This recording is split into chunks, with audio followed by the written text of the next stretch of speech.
देख रहे हैं आप और आपके साथ मैं हूं अदिति त्यागी। 1992 में नारा लगा था एक धक्का और दो। पूरे 30 साल बाद एक बार फिर देश में मंदिर मस्जिद का मुद्दा गर्म हो रहा है। काशी में ज्ञानवापी मस्जिद के सर्वे को लेकर आज फिर सुनवाई टल गई, लेकिन अब बात सिर्फ काशी और मथुरा तक नहीं रह गई है। ध्यान से सुनिएगा, ताजमहल के तेजो महाल होने और कुतुब मीनार के विष्णु स्तंभ होने के दावे किए जा रहे हैं। इसी पर सबसे पहले तो आज का हमारा पोल क्वेश्चन है कि ज्ञानवापी, मथुरा और ताजमहल के बहाने, इस वक्त आप तस्वीरें देख रहे हैं, लेकिन आज का जो पोल क्वेश्चन है, ज्ञानवापी और ताजमहल के बहाने देश का माहौल बिगाड़ा जा रहा है क्या? आपका जवाब हाँ या ना जो भी हो, znews.com/vote के माध्यम से आप अपनी राय, अपनी रिस्पांस हम तक पहुंचाइए इस वादे के साथ कि आपका रिस्पांस अपने इस ब्रॉडकास्ट के दौरान हम लगातार शेयर करेंगे। कई खास मेहमान हमारे साथ हैं और कई रिएक्शंस इस बड़ी स्टोरी पर आज पूरे दिन मिले हैं। सबसे पहले तो हम चाहते हैं रिपोर्ट के माध्यम से इस पूरी खबर को आप समझें।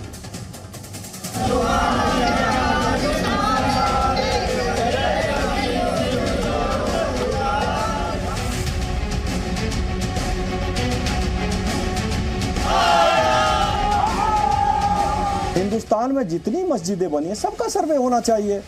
जितनी मस्जिदें उस मुगल शासन में उस टाइम बनी है उनका सबका सर्वे होना चाहिए। सर्वे होकर जो उनका स्वरूप था वो होना चाहिए। मैं आपको गारंटी के साथ कहता हूं कि 99% वो मंदिर थे जो आज मस्जिद के रूप में है।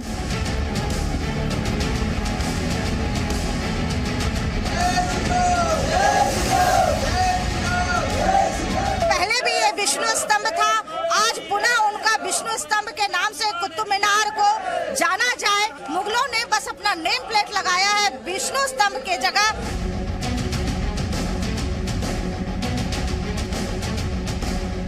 अगर इनमें दम है तो ताजमहल जैसे, जो इस किस्म के हमारे पुराने लाल किले जैसे, तो उनको मंदिर बना के दिखा दे। फिर देखते हैं कितने लोग इस मुल्क के अंदर आएंगे इस मुल्क को देखने के लिए।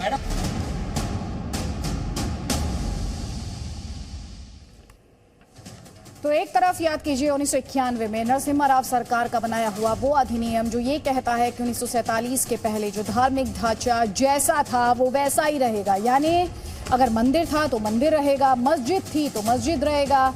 लेकिन दूसरी तरफ आस्था के नाम पर आप देख रहे हैं लगातार कि दावों की लिस्ट लंबी होती जा रही है। ज्ञानवापी केस में कोर्ट कमिश्नर बदलने की मांग पर सुनवाई कल तक के लिए टल गई। जज ने यह कहा कि जरूरत पड़ी तो वो खुद मौके पर जाएंगे। आगरा में ताजमहल का सर्वे कराने की मांग पहले ही इलाहाबाद हाई कोर्ट पहुंच चुकी है। इसमें भी ये कहा गया है कि ताजमहल का भी सर्वे कराया जाए, उसके 22 कमरे खुलवाए जाएं, क्योंकि ताजमहल में पवित्र शिवलिंग है, ये दावा है। और यही दावा कुतुब मीनार को लेकर भी किया गया है। आज एक हिंदू संगठन ने कुतुब मीनार, जिसकी तस्वीर आपने देखी अभी, कुतुब मीनार पहुंचा हिंदू संगठन, हनुमान चालीसा का पाठ किया और कहा कि वो इसे कुतुब मीनार नहीं मानता, वो इसे विष्णु स्तंभ मानता है और एक बार फिर इसकी पहचान लौटाई जाए, यानी कुतुब मीनार की पहचान लौटाई जाए। सियासत तेज हो चुकी है। बीजेपी के फायर ब्रांड नेता संगीत सोम ने ये कहा कि मस्जिदों का सर्वे कराया जाए। ज्यादातर मस्जिदें मंदिरों के ऊपर बनी है, ये उन्होंने दावा किया। वही पीडीपी अध्यक्ष महबूबा मुफ्ती, उनका रिएक्शन आपने रिपोर्ट में देखा, सीधे तौर पर चुनौती दे रही हैं कि लाल किला और ताजमहल को मंदिर बनाकर दिखाए बीजेपी। और इसीलिए ताल ठोक के हमारी बहस इन सवालों के साथ है कि क्या ये जो दावे किए जा रहे हैं ताज और कुतुब भी मंदिर है क्या? क्योंकि इस तरह के दावे किए जा रहे हैं। मीनारे ढहाएंगे, मंदिर बनाएंगे, और इस पर जो सियासत हो रही है उस पर बात करना भी बहुत ज्यादा जरूरी है। ये वो सवाल है जो लगातार लोगों के जहन में है। मंदिर मस्जिद में वोट ही वोट है क्या? और शायद इसीलिए जो सियासत है वो इस तरह के मुद्दों से डोमिनेटेड है, इस तरह के मुद्दों से डोमिनेट करते हैं। कोर्ट से समाधान मिलेगा या घमासान? क्योंकि आपने देखा लोअर कोर्ट द्वारा जो सर्वे को लेकर बात कही गई थी, उसके बाद से लगातार सियासत गरमाई हुई है लोअर कोर्ट के फैसले पर। असदुद्दीन ओवैसी, उन्होंने ब्लडशेड जैसे शब्द का इस्तेमाल कर लिया था और कहा था, साथ ही उनके द्वारा ये भी कहा गया था कि इससे मुसलमानों के खिलाफ जो नफरत है उसे बढ़ावा मिलता है, उसका रास्ता खुल गया है। इस तरह की टिप्पणी, इस तरह का की आशंका जताई गई थी असदुद्दीन ओवैसी द्वारा भी, और लगातार एआईएम की तरफ से जो बयानबाजी हो रही है, बीजेपी की तरफ से भी जो बयानबाजी हो रही है। आज संगीत सोम सुर्खियों में आए क्योंकि उनके द्वारा ये कहा गया कि 1900 पहले बाबरी की बात करते थे और अब ज्ञानवापी की बारी है। 2022 में एक फेसबुक पोस्ट उनके द्वारा किया गया। थोड़ी देर पहले संगीत सोम हमारे साथ थे और हमने संगीत सोम से पहला सवाल यही पूछा कि ये जो फेसबुक पोस्ट उन्होंने किया उसकी जरूरत क्या थी और इस फेसबुक पोस्ट के माध्यम से वो कहना क्या चाहते हैं। संगीत सोम हमारे साथ है। सबसे पहले संगीत सोम जी, स्वागत आपका जी न्यूज पर। थैंक यू वक्त निकालने के लिए। सवाल यही है मेरा, ये जो आपने फेसबुक पोस्ट लिखा है कि 92 में बाबरी, 22 में ज्ञानवापी की बारी है, औरंगजेब जैसे लोगों ने ज्ञानवापी मस्जिद बनवा दी, ज्ञानवापी पर लगातार बहस भी हो रही है, आप इस पोस्ट के माध्यम से क्या कहना चाहते हैं और आपने पोस्ट क्यों किया? मैं आपसे एक बात पूछना चाहता हूं अदिति जी, आप बताइए कि क्या हिंदुस्तान में जब यहाँ मुगल शासक था और मुगलों ने यहाँ बिल्कुल आक्रांताओं ने आके जो आतंक उतारा, जो किया, जितने मंदिर थे उनका स्वरूप बिगाड़ कर उन्हें मस्जिद बनाने का काम किया, अगर आज कोर्ट भी उस पर कोई आदेश करता है, कोई कमेटी बनाता है, कमेटी बना के उसका सर्वे कराने की बात करता है, तो ओवैसी जैसे नेता उस पर भड़काऊ बात करने लगते हैं, भड़काऊ भाषण देने लगते हैं, कोर्ट पर टिप्पणी करने लगते हैं, तो क्या उन्हें किसी को कोई बोलने वाला नहीं होना चाहिए क्या? अपनी बात रखने वाला नहीं होना चाहिए क्या? वो सही बात पे भी टिप्पणी करते रहते हैं। और अगर मैं तो फिर कह रहा हूं, मैं अभी आपके चैनल के माध्यम से कहता हूं कि हिंदुस्तान में जितनी मस्जिदें बनी है सबका सर्वे होना चाहिए। जितनी मस्जिदें उस मुगल शासन में उस टाइम बनी है उनका सबका सर्वे होना चाहिए। सर्वे होकर जो उनका स्वरूप था वो होना चाहिए। मैं आपको गारंटी के साथ कहता हूं कि 99% वो मंदिर थे जो आज मस्जिद के रूप में है। संगीत सोम जी, आप बहुत बड़ा दावा कर रहे हैं, आप कह रहे हैं कि 99% मंदिर थे जो अब मस्जिद के तौर पर देखे जाते हैं। ये बहुत बड़ा दावा है या आपका दावा है? आपके पास इसका क्या कोई साइंटिफिक आधार है? बिल्कुल। आप मुझे बताइए ज्ञानवापी में क्यों नहीं टीम को जाने दिया? क्योंकि वो जानते हैं उसमें स्वास्तिक बना हुआ है, क्योंकि वो आज भी जानते हैं कि शिव परिवार की मूर्ति उसमें अंदर विस्थापित है, इसलिए अंदर नहीं जाने दिया। नहीं तो क्या दिक्कत थी उन्हें अंदर जाते? वो कहते आप सर्वे करिए, देख लीजिए। ये तो सब जानते हैं ना, मैं भी जानता हूं, आप भी जानते हैं कि वो मंदिर था और मंदिर ही है। वो केवल रोका जा रहा है, वो मंदिर दोबारा से स्वरूप में ना है इसलिए रोका जा रहा है। नहीं, लेकिन सर जब आप ये कहते हैं, अभी जैसे थोड़ी देर पहले आपने कहा कि सर्वे करा लीजिए, मस्जिदों का सर्वे करा लीजिए, आप दावा करते हैं कि 99% करीब 99% जो हैं वो ओरिजिनली टेम्पल्स थे, लेकिन जब आप इस तरह का स्टेटमेंट देते हैं कि मस्जिदों का सर्वे करा लीजिए, आपको नहीं लगता एक पब्लिक लाइफ में होने के नाते भी सांप्रदायिक सौहार्द पर असर पड़ेगा इसका? आप एक मिनट में अगर हम कुछ बोल देते हैं तो आपको लगता है कि सांप्रदायिक सौहार्द बिगड़ रहा है। वो लोग कुछ बोलते रहे, वो लोग हनुमान चालीसा ना पढ़ने दें, वो लोग अगर हनुमान बारात निकलेगी अगर वो उस पे पथराव करेंगे तो कुछ नहीं, वो शाहीन बाग में कुछ करेंगे, वो जहांगीरपुरी में कुछ करेंगे, मतलब उनका सब अधिकार है क्या? ये हिंदुस्तान है साहब, लोकतंत्र से चलता है, यहाँ लोकतंत्र है, यहाँ संविधान से चलता है। क्योंकि आपने कहा आप उन लोगों से, तो हम जी न्यूज के मंच से हर किसी से सवाल पूछते हैं। आपने थोड़ी देर पहले असदुद्दीन ओवैसी का नाम लिया था, हम असदुद्दीन ओवैसी से भी सवाल पूछते हैं, उनकी पार्टी से भी सवाल पूछते हैं, हर पार्टी, हर स्टेक होल्डर जिससे सवाल होता है पूछते हैं। जैसे कि मैं इस वक्त आपसे पूछ रही हूँ और आपने खुद कहा कि इस देश में लोकतंत्र है, इस देश में संविधान है, और आपकी पार्टी तो वो पार्टी है जो ये नारा भी देती है कि सबका साथ, सबका विकास, सबका विश्वास, सबका प्रयास। फिर ऐसे स्टेटमेंट्स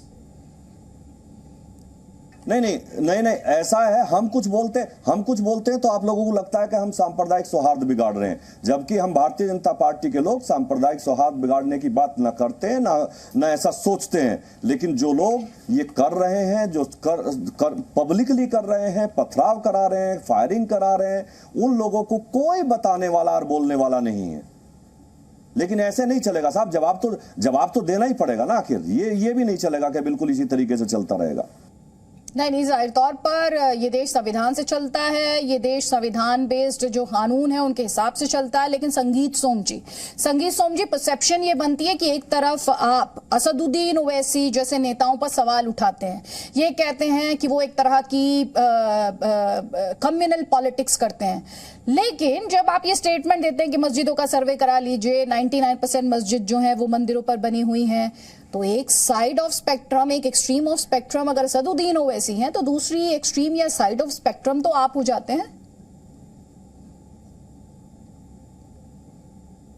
आप मुझे अतिथि जी बताइए, क्या इस पूरे देश का, पूरे हिंदुस्तान का हिंदू समाज नहीं चाहेगा कि जिस तरीके से हमारे पूरे मंदिरों को ध्वस्त किया गया, जिस तरीके से हमारी भावनाओं को ठेस पहुंचाई गई, जिस तरीके से सब मंदिरों को बर्बाद करके, तोड़ के, उनका स्वरूप बदल के उनके ऊपर मस्जिद बना दी गई, तो क्या हम लोगों का ये जानने का अधिकार नहीं है आखिर ऐसी कौन कौन सी मस्जिद वो है जिसके अंदर मंदिर है आज भी? क्यों नहीं है हम लोगों का जानने का ये अधिकार? क्यों नहीं हम उस पर बोलेंगे? क्यों नहीं बोलना चाहिए? लेकिन फिर ऐसे ही विवाद होता रहेगा, जैसे ज्ञानवापी को लेकर इस वक्त विवाद है। ज्ञानवापी को लेकर आप क्या कहेंगे?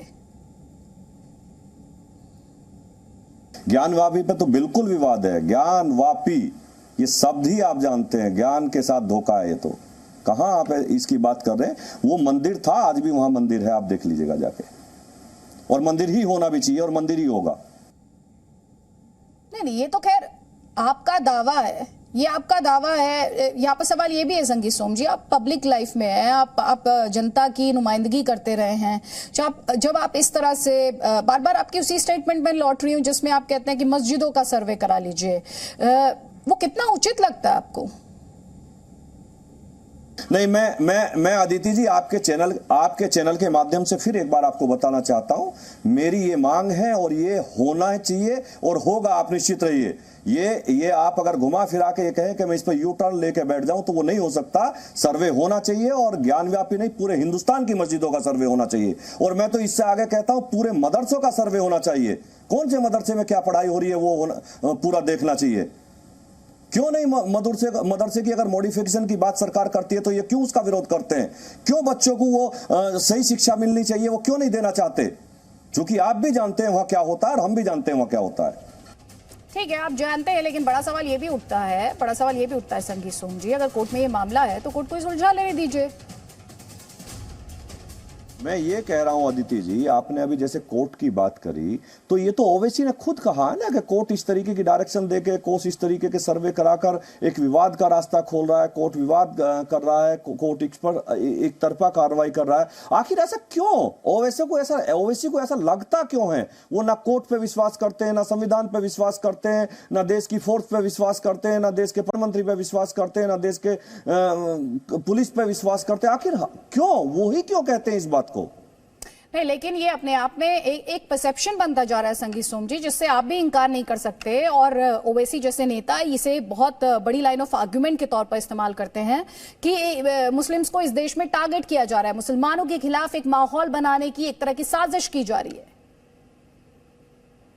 नहीं तो सर्वे कराने में अच्छा आप बताइए, सर्वे कराने में दिक्कत कहां है? ओवैसी तब क्यों नहीं बोलते थे जब उत्तर प्रदेश में आए दिन दंगे होते थे? अखिलेश राज में आपने देखा होगा कि आए दिन दंगे होते थे, दंगों में हम लोगों को फंसाया जाता था, हम लोगों को जेल भेजा जाता था, तब ओवैसी कहां चले गए थे? आप मुझे बताइए, पिछले 5-5.5 साल में कोई उत्तर प्रदेश में दंगा हुआ है क्या?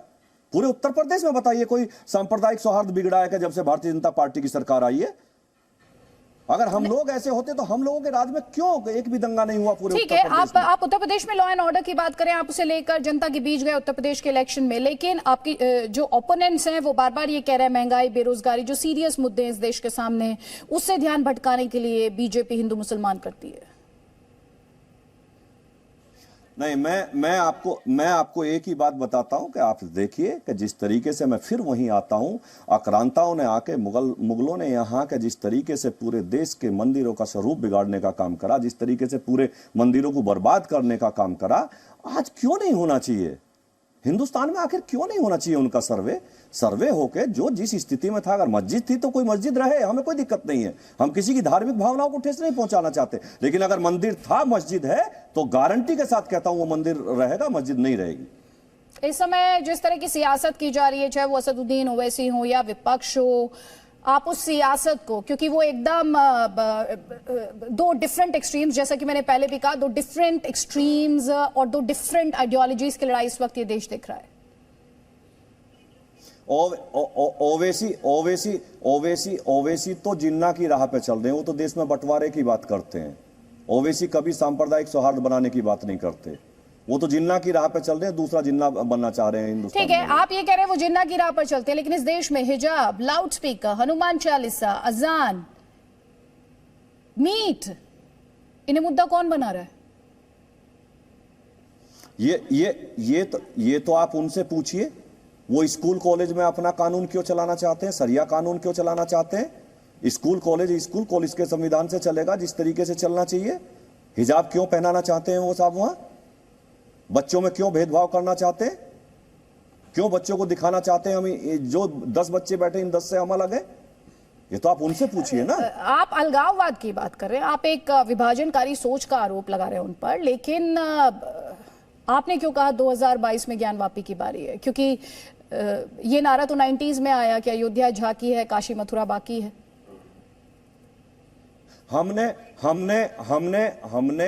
अयोध्या का डेवलपमेंट किया है, अयोध्या में राम मंदिर का निर्माण हो रहा है। आप निश्चित रहिए मथुरा में भी डेवलपमेंट होगा और वाराणसी में भी डेवलपमेंट होगा। वाराणसी का डेवलपमेंट चल भी रहा है और उस डेवलपमेंट को आगे बढ़ाते चले जाएंगे और उसी तरीके से होता रहेगा। बहुत बहुत शुक्रिया संगीत सोम जी, आप डेवलपमेंट शब्द का इस्तेमाल कर रहे हैं, लेकिन फिर आपके ओपोनेंट्स कहते हैं आप डेवलपमेंट से ज्यादा हिंदू मुसलमान पर फोकस करते हैं। बहुत बहुत शुक्रिया, आपने वक्त निकाला जी न्यूज के लिए।